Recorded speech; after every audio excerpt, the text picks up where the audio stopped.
Israel Iran സംഘർഷം പരസ്പരം അടിച്ചും പിന്നീട് തിരിച്ചടിച്ചും മുന്നോട്ട് പോവുകയാണ്. നേതാക്കളുടെ ഭാഗത്തു നിന്നും ഓരോ ദിവസം പുറത്തു വരുന്നത് യഥാർത്ഥത്തിൽ രൂക്ഷമായ പ്രതികരണങ്ങളുമാണ്. ഇസ്രയേൽ പ്രധാനമന്ത്രി ബെഞ്ചമിൻ നെതന്യാഹു ഏറ്റവും അവസാനമായി വെളിപ്പെടുത്തിയത് ഇറാൻ ഒരു ആണവശക്തിയായി മാറുന്നത് തടയാൻ സാധ്യമായത് എല്ലാം ചെയ്യുമെന്നായിരുന്നു. പാശ്ചാത്യ രാജ്യങ്ങൾ തങ്ങൾക്കുമേൽ ഉപരോധം ഏർപ്പെടുത്തുന്നത് തുടർന്നാൽ ആണവായുധം വികസിപ്പിക്കാനുള്ള നിരോധനം അവസാനിപ്പിക്കുമെന്നും ഇറാനും മുന്നറിയിപ്പ് നൽകി രംഗത്തെത്തിയിരുന്നു. ഇപ്പോഴിതാ ഇതിന് പിന്നാലെയാണ് നെതന്യാഹു തന്റെ പ്രതികരണം നടത്തിയിരിക്കുന്നത്. ഇറാൻ ഒരു ആണവശക്തിയായി മാറുന്നത് തടയാൻ സാധ്യമായത് എല്ലാം ഇസ്രയേലിന്റെ ഭാഗത്തു നിന്ന് ഉണ്ടാകുക തന്നെ ചെയ്യും. അതിനെന്തൊക്കെ ആവശ്യമാണോ അതെല്ലാം ചെയ്യുകയും ചെയ്യും. ആണവായുധം മറ്റൊരിടത്തു നിന്ന് വാങ്ങാൻ അവരെ ഒരിക്കലും അനുവദിക്കില്ലെന്നും ഇസ്രയേൽ മാധ്യമത്തിന് നൽകിയ അഭിമുഖത്തിൽ നെതന്യാഹു തുറന്നു പറഞ്ഞു. മാത്രമല്ല, നെതന്യാഹു വ്യക്തമാക്കിയിട്ടുള്ളത് ലെബനുമായി വെടിനിർത്തൽ കരാറിൽ ഏർപ്പെട്ട സാഹചര്യത്തിൽ ഇറാനിലേക്ക് കൂടുതൽ ശ്രദ്ധ ചെലുത്തുമെന്നാണ്. എന്നാൽ അത് ഏത് രീതിയിലായിരിക്കുമെന്ന് നെതന്യാഹു നിലവിൽ വെളിപ്പെടുത്താൻ തയ്യാറായിട്ടില്ല. കഴിഞ്ഞ ഒരു വർഷത്തിനിടെ ഇസ്രയേലിന് നേരെ ഇറാൻ 2 തവണയാണ് മിസൈൽ ആക്രമണം നടത്തിയത്. ഹമാസ്, ഹിസ്ബുള്ള നേതാക്കളെയും ഇറാൻ ജനറലിന്റെ മരണത്തിന് പ്രതികാരമായിട്ടായിരുന്നു ഈ ആക്രമണം പ്രധാനമായും നടത്തിയത്. തങ്ങൾക്കുമേൽ ഏർപ്പെടുത്തിയ ഉപരോധം പിൻവലിക്കണമെന്നും അല്ലാത്തപക്ഷം ആണവായുധത്തിൽ മാറ്റം വരുത്തണമെന്നും ഇറാൻ വിദേശകാര്യമന്ത്രി അബ്ബാസ് അരഗ്ചിയും കഴിഞ്ഞ ദിവസം വെളിപ്പെടുത്തി രംഗത്തെത്തിയിരുന്നു.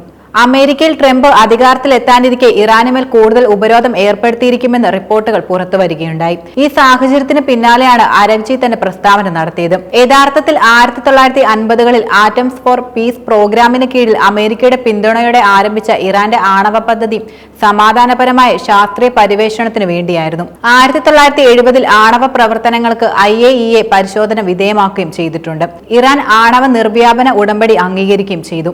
എന്നാൽ 1979ലെ ഇറാനിയൻ വിപ്ലവത്തിന് ശേഷം സഹകരണം അവസാനിപ്പിക്കുകയും ഇറാൻ രഹസ്യമായി ആണവ പദ്ധതി പിന്തുടരുകയും ചെയ്തിരുന്നു. 2015ലെ ആണവ കരാറിൽ ഇറാൻ ഒപ്പുവെക്കുകയുണ്ടായി. ഇതിനെ തുടർന്ന് അന്ന് പിൻവലിച്ച ഉപരോധങ്ങൾ വീണ്ടും ഏർപ്പെടുത്തണമെന്ന വിവരങ്ങൾ പുറത്തുവരികയും ചെയ്തു. ഇപ്പോൾ മുന്നറിയിപ്പുമായി അരഗ്ചി രംഗത്തെത്തി. പാശ്ചാത്യ രാജ്യങ്ങളുമായുള്ള മെച്ചപ്പെട്ട ബന്ധം പിന്തുടരുന്നതിലൂടെ ഇറാന്റെ സമ്പദ് വ്യവസ്ഥ മെച്ചപ്പെടുത്തുമെന്ന വാഗ്ദാനത്തിൽ ഈ വർഷം തിരഞ്ഞെടുക്കപ്പെട്ട ഇറാന്റെ പരിഷ്കരണവാദിയായ പ്രസിഡന്റ് മസൂദ് പെസഷ്കിയാൻ അരഗ്ചിയെ വിദേശകാര്യ മന്ത്രിയായി നിയമിക്കുകയും ചെയ്തിരുന്നു. 2015ലെ കരാറിന്റെ ഭാഗമായി ഇറാൻ തങ്ങളുടെ ആണവ പ്രവർത്തനങ്ങൾ നിർത്തിവെച്ചിരിക്കുകയാണ്. അതിനു പകരം സാമ്പത്തിക ഉപരോധങ്ങൾ പിൻവലിക്കാൻ പാശ്ചാത്യ രാജ്യങ്ങൾ സമ്മതിച്ചിരുന്നെങ്കിലും പിന്നീട് അമേരിക്കയും മറ്റു ചില രാജ്യങ്ങളും ഇതിനെ ശക്തമായി എതിർത്തു. അമേരിക്കയുടെ ഈ നിലപാട് എല്ലായിടത്തും തർക്കങ്ങൾ വഴിവെക്കുകയാണ് യഥാർത്ഥത്തിൽ ചെയ്തത്. ഇറാൻ വിദേശകാര്യമന്ത്രി വെളിപ്പെടുത്തുന്നത് ബ്രിട്ടൻ, ജർമ്മനി, ഫ്രാൻസ് തുടങ്ങിയ രാജ്യങ്ങളുമായി ഇന്റർനാഷണൽ ആറ്റോമിക് എനർജി ഏജൻസിയുടെ കഴിഞ്ഞ ആഴ്ച നടന്ന ചർച്ചകൾക്ക് ശേഷം യൂറോപ്യൻ രാജ്യങ്ങൾ ഇറാനെതിരെ അണിനിരുന്നുവെന്ന് താൻ വിശ്വസിക്കുന്നതായിട്ടാണ്.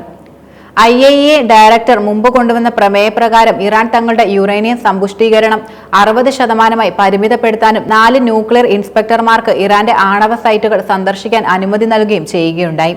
എന്നാൽ ആ പ്രമേയത്തിനെതിരെയാണ് ഇപ്പോൾ യൂറോപ്യൻ രാജ്യങ്ങൾ എതിർപ്പ് പ്രകടിപ്പിച്ചിരുന്നതെന്നും അരഗ്ചി വ്യക്തമാക്കി.